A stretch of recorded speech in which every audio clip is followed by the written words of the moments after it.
Bom dia, irmãos, bom dia. Hoje eu tenho o prazer de estar ministrando no lugar do professor Eduardo. Um prazer, uma oportunidade que ele me deu aí, né? E nós estaremos pensando um pouco em mais uma lição dessa revista, O Comportamento do Crente, né? Uma revista que com certeza todos nós, eu creio que você está aproveitando bastante. E hoje, particularmente, nós falaremos sobre a ética do reino, do culto, perdão.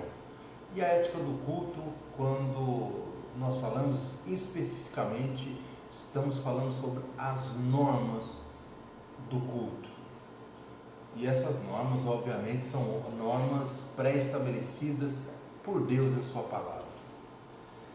Nós, até agora, estudamos várias lições, 7 lições, que elas trouxeram, culminaram nessa lição. E elas têm tudo a ver com quais são as normas que Deus pré-estabeleceu para que o povo, num santo ajuntamento, pudesse adorá-lo. Vamos lembrar que a Bíblia está repleta de palavras que descrevem a pessoa de Deus e ao mesmo tempo descrevem atitudes em vários momentos da história do homem, atitudes, atos que visaram adorar ao Senhor. Quais atos foram recebidos por Deus?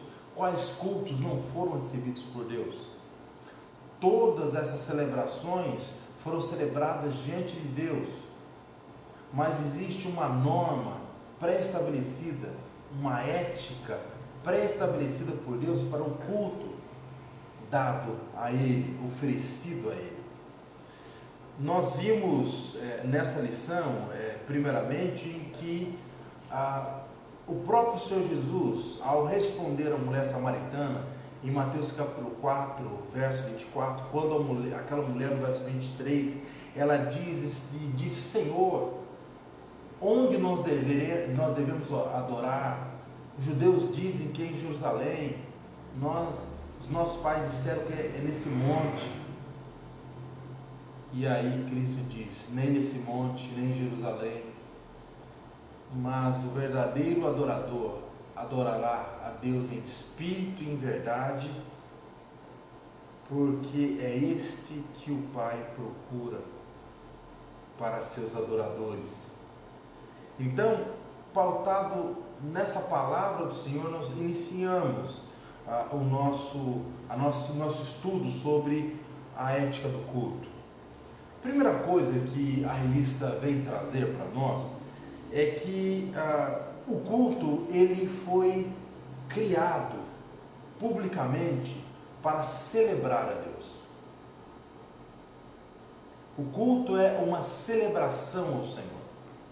Uma celebração que não é novo, não se iniciou com o surgimento, com a criação da igreja, pelos apóstolos que Cristo instituiu.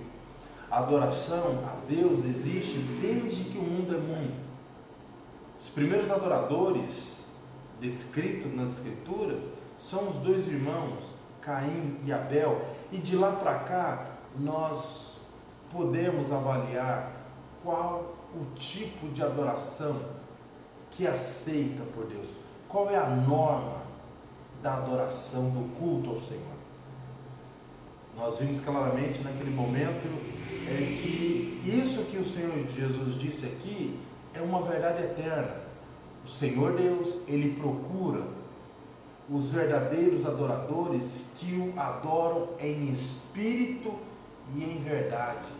Nada que é superficial agradará ao Senhor. Por isso que o salmista, Salmo 19, diz que as palavras dos meus lábios e o meditar do meu coração sejam agradáveis a Ti. Nesse momento de celebração, o ponto 1 dessa lição, ele traz o conhecimento de Deus como a base para que a celebração possa ocorrer, acontecer de forma abençoada. Por que isso?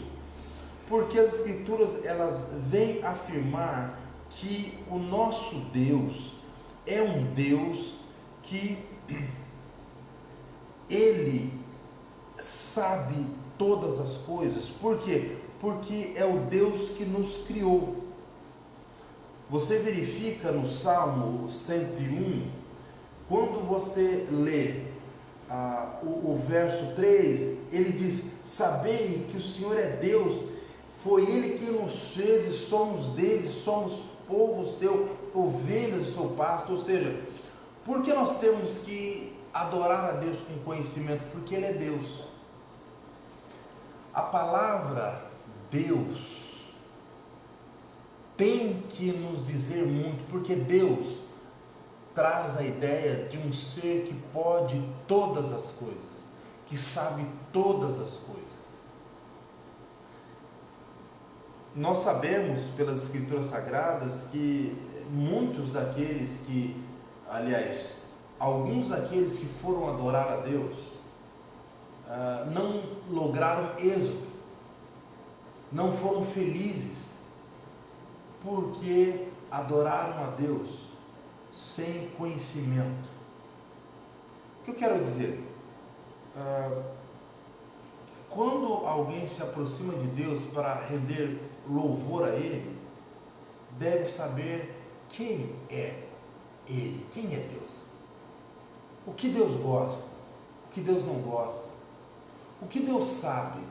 Existe alguma coisa que Ele não sabe? O que Ele quer afinal? O que Ele não quer? Qual o plano dele? Entende? Então, quando o adorador, quando o povo que se junta para adorar a Deus, ele não sabe, ele não tem conhecimento de Deus, dificilmente vai adorar a Deus como ele quer ser adorado. Muito dos pecados de Israel, Salmo 96:5, estava relacionado a ídolos, não é? E uma das coisas que o salmista diz é: porque todos os deuses dos povos não passam de ídolos. Com o passar do tempo, Israel entendeu que a idolatria era uma tolice. Por quê? Porque deuses que não têm vida, que não passam de pedra, que não compreendem. Esse não é o caso do nosso Deus. O conhecimento, ele salva vidas, ele protege o homem de Deus. Você se lembra que 2 sacerdotes, os filhos de Arão, morreram ao se esquecerem do zelo de Deus, da santidade de Deus, de que Deus é Ele quem estabelece a forma que se deve se apresentar, que se deve adorar. Mas não somente Ele. O primeiro homem que foi adorá-lo, né? Os 2 jovens, Deus recusou Caim. Por quê? Pelo mesmo princípio. Esse rapaz, quando se apresenta de Deus, se apresenta sem um conhecimento necessário. Ou se conhecia, não quis executar aquilo que Deus pré-estabeleceu. E quando nós chegamos diante de Deus, sem conhecer o que Ele quer, o que acontece com a nossa adoração é que ela não acontece, não da forma que Deus quer. Então não é aceito. Mas um outro aspecto importante dentro dessa questão de celebrar a Deus, além do conhecimento necessário, é importante saber que celebrar a Deus necessita acontecer com um desejo íntimo. Deus deseja se relacionar com o seu povo. Por isso que o conhecimento traz a nós a oportunidade de fato nós apreciarmos, aproveitarmos ao máximo a intimidade com Deus. Uma das grandes tensões entre Deus e o seu povo era pelo fato do povo não compreender, não entender. Deus afirma em Isaías, no primeiro capítulo, dizendo: meu povo não entende, meu povo não tem conhecimento. E por falta disso, nunca houve uma intimidade abençoadora que levasse o povo ao ápice daquilo que Deus queria para ele. Nós vemos na história de Israel pessoas sendo engrandecidas diante de Deus, abençoadas por Deus, mas não foi nunca a totalidade do povo, porque havia necessidade de conhecimento para que o povo pudesse se relacionar intimamente com Deus. Um outro aspecto dessa primeira parte de celebração, de celebrar a Deus, está também no fato de nós reconhecermos a pureza de Deus. Nós precisamos reconhecer que precisamos de ter conhecimento de Deus. Esse conhecimento nos abençoa a uma intimidade maior. E esse conhecimento, ele vai juntamente com o trabalhar de Deus na nossa vida, nos levando a uma intimidade maior, mas vai nos apercebendo de que Deus, Ele é um Deus puro. Um reconhecimento da santidade de Deus, um reconhecimento da pureza de Deus que tende a nos levar a uma pureza pessoal. Pedro, 1 Pedro, capítulo 1, verso 16, que diz, Pedro diz, repetindo as palavras de Moisés: sede santos, porque eu sou santo. Deus disse isso a Moisés, Deus diz isso a nós hoje. É necessário santidade num relacionamento com Deus, que foi um dos grandes bloqueios entre Deus e o povo no deserto. Santidade, conhecimento de Deus, um conhecimento que deve levar o homem à reverência, traz o homem à intimidade, mas traz o homem numa intimidade santa. No momento que eu conheço Deus, conheço Ele, conheço a sua santidade, me purifico, clamo a Deus por transformação, para ter a sua intimidade com Deus. Por que isso é tão importante? Porque isso nos leva a um segundo fato: servir a Deus. Servir a Deus é algo que Deus projetou para nós. Os anjos de Deus o servem. A criação de Deus louva a Ele. O homem é chamado a adorar a Deus, louvar e servir a Deus como uma coroa da criação de Deus. Todo o ser humano foi chamado a cultuar ao Senhor. Mas esse ato de glória, de honra a Deus, ele deve ser realizado com princípios. Como eu disse anteriormente, servir a Deus é um ato que tem que ser consciente, através de conhecimento, que no mesmo momento que enxerga quem é Deus, faz com que nós enxergamos quem somos. E quem somos nós diante de Deus? Qual é a situação nossa diante de Deus? Daí vem pontos importantes que chama a todos nós a estarmos diante de Deus com um coração desejoso de adorá-lo,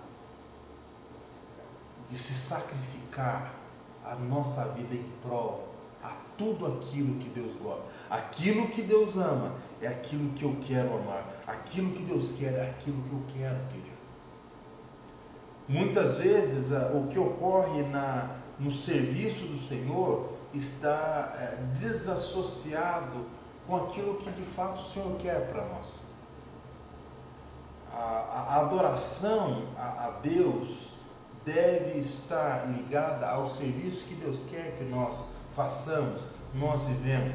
E isso, meus irmãos, novamente vem a uma autoanálise. como eu estou me sacrificando a Deus?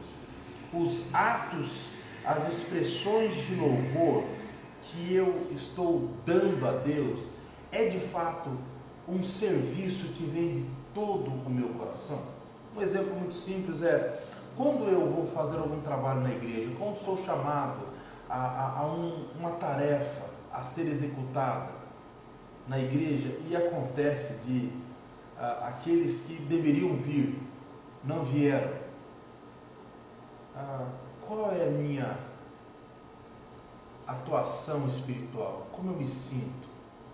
Há júbilo de louvor a Deus, de falar, apesar de não, Senhor, eu vou fazer tudo aquilo que eu puder para executar o seu trabalho. Quando me é dado alguma coisa que eu não gosto muito de fazer, as palavras dos meus lábios estão em sintonia com o meditar do meu coração?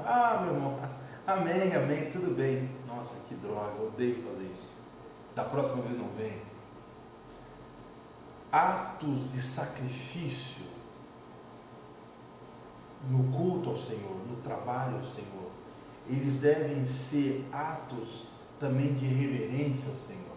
Lembrando novamente, o Senhor Jesus disse, Deus é Espírito, e importa que os adoradores adorem a Deus sabendo o quê? Que a adoração deve ser espiritual e deve ser pautada na verdade. É algo que traz para nós a realidade, a diferenciação entre aqueles que são e aqueles que não são, mas que podem ser. Há uma palavra de Deus muito interessante de Paulo em Colossenses. Veja lá, Colossenses capítulo 3. Ele vem dizer para nós algo muito interessante, 3,16. Olha lá, olha o que ele diz. Tudo quanto fizer, quer por palavras ou por obras, fazei em nome do Senhor, dando glória a Deus Pai. Verso 23 e 24. Tudo quanto fizer, faze-o de coração, como para o Senhor, e não aos homens, sabendo que do Senhor recebereis como recompensa a herança, servir a Cristo, o Senhor. O que ele está dizendo aqui? O ato de servir a Deus deve ser um ato feito de coração. Adorar a Deus, meus irmãos, é um ato comunitário, e o interessante de tudo isso é que essa lição tenciona a falar, você está fazendo isso no ato do culto, você está fazendo isso dentro do culto a Deus, você está fazendo isso ao participar do culto. E as lições que nós tivemos até agora, elas vêm alicerçar. Por que essa lição ela é totalmente dependente das outras lições? Por quê? Porque, recorda, as primeiras 3 lições, doutrina bíblica e ética cristã. O que é isso? Precisamos conhecer o Deus que nós queremos servir, que nós estamos servindo. Princípios bíblicos e ética cristã.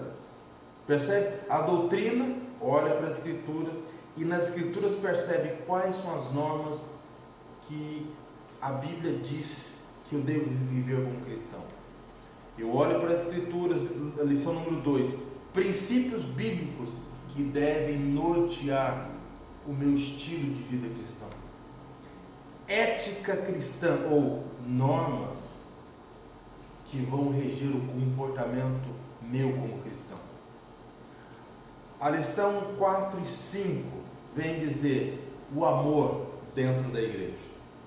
Se há um negócio difícil, meus irmãos, dentro da convivência cristã, é a convivência entre os irmãos. Nós sabemos disso. Quantas dificuldades nós passamos, né? O nosso coração se revela dentro do seio da igreja, no meio do povo de Deus. O amor é uma doutrina bíblica que deve nortear, deve ser a ética da minha vida. As normas ditas, explicadas, ensinadas por Deus sobre o amor, deve ser algo que deve nortear, ser a base de tudo aquilo que o fundamento bíblico me ensina. E aí nós vemos grandes vitórias no meio da igreja quando os ensinamentos bíblicos, eles são vividos como? Pelo amor. Amor a Deus sobre todas as coisas, ao próximo como eu amo a eu mesmo, a mim mesmo.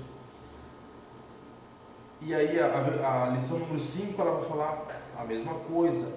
Amor para com todos. Como eu faço isso? Lição 6 e 7. Eu vou lutar com todas as armas que Deus me deu. A oração, o jejum, baseado no conhecimento da palavra de Deus, para que por meio de uma transformação de mim mesmo, pelo poder de Deus,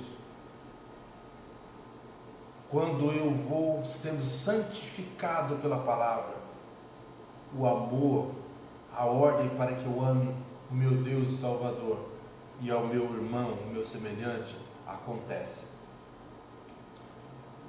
E aí, quando nós chegamos nessa lição 8, quando o povo adentra dentro daquele templo, daquele santuário, o culto acontece por quê? Porque ele é pautado nisso. O culto é pautado numa celebração com conhecimento. Tem que se celebrar a Deus com conhecimento. Um grave erro que ocorreu e infelizmente ainda ocorre nas fileiras cristãs evangélicas é aquela ideia de que eu adoro a Deus com a minha emoção. Não há nada de problema em nos emocionar ao ouvir uma música e contemplar e chorar. Não há problema. É natural, é aceitável.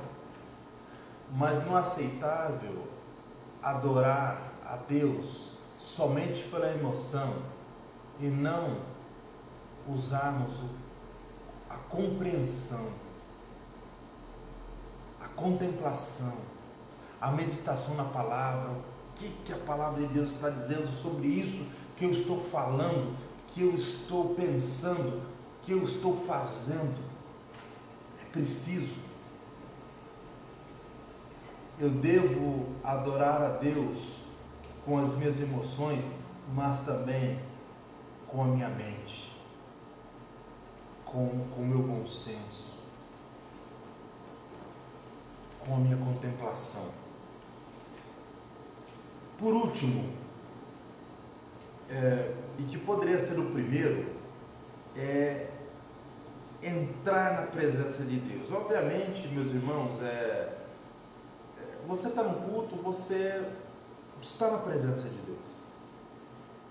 Na realidade, em certos aspectos, ninguém foge da presença de Deus. Todos nós estamos patentes aos olhos de Deus. Salmo 139. Ninguém escapa da visão de Deus. Deus está olhando para todos nós.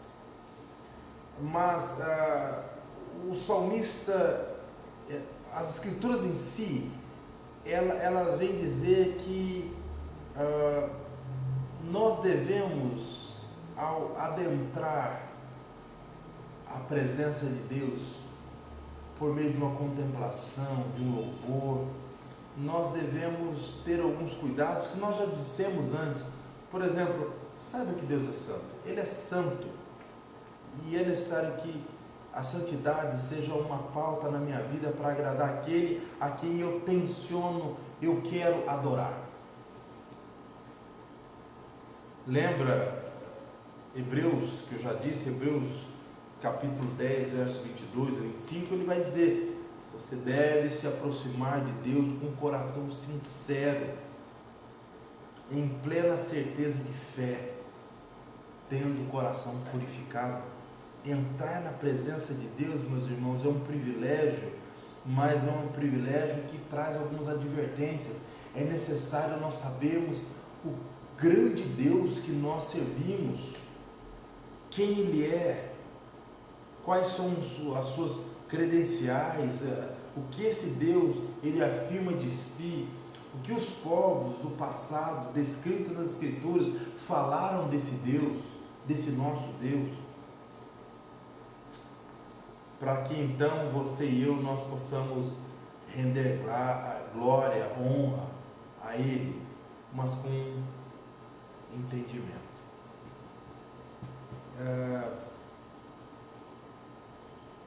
Paulo, em 1 Coríntios capítulo 14, verso 15, ele diz: orei com o Espírito, mas orei também com a mente. Cantarei com o Espírito, mas também cantarei com a mente. Os irmãos lembram desse contexto? É um contexto de culto. Paulo, no capítulo 13, 14 e 15, ele vai tratar sobre um problema grave de culto na igreja, que é os textos em que vão mostrar um culto a Deus em que não é realizado de fato com uma contemplação, com um meditar, com a mente ativa, onde vão acontecer uma série de expressões de louvor que de fato não está de acordo com aquilo que Deus estabeleceu para que o culto seja mais proveitoso àqueles que participam e àqueles que poderão no futuro participar. Inclui glosolalia, né? Falar em línguas e tudo mais. E Paulo vai dizer: é importante que nós cultuemos a Deus com uma mente ativa. Você já aconteceu de estar no culto e de repente aquele louvor maravilhoso, né? Sabe, aquele momento gostoso, mas você, estando ali, não está ali. Sua cabeça está longe, está em outro lugar, em outra situação, as suas preocupações são outras. Entrar na presença de Deus é um entrar onde eu oro com o Espírito, oro com a mente. Eu canto louvor com a boca, mas eu estou cantando com o meu coração. Salmo 19. Estou cantando, eu estou ali de verdade. De tal forma que Deus pode receber o louvor que sai dos meus lábios. Meus irmãos, o resumo de tudo isso é o meu comportamento como servo de Deus. É um comportamento em que todo o meu ser, ele clama pelo Senhor,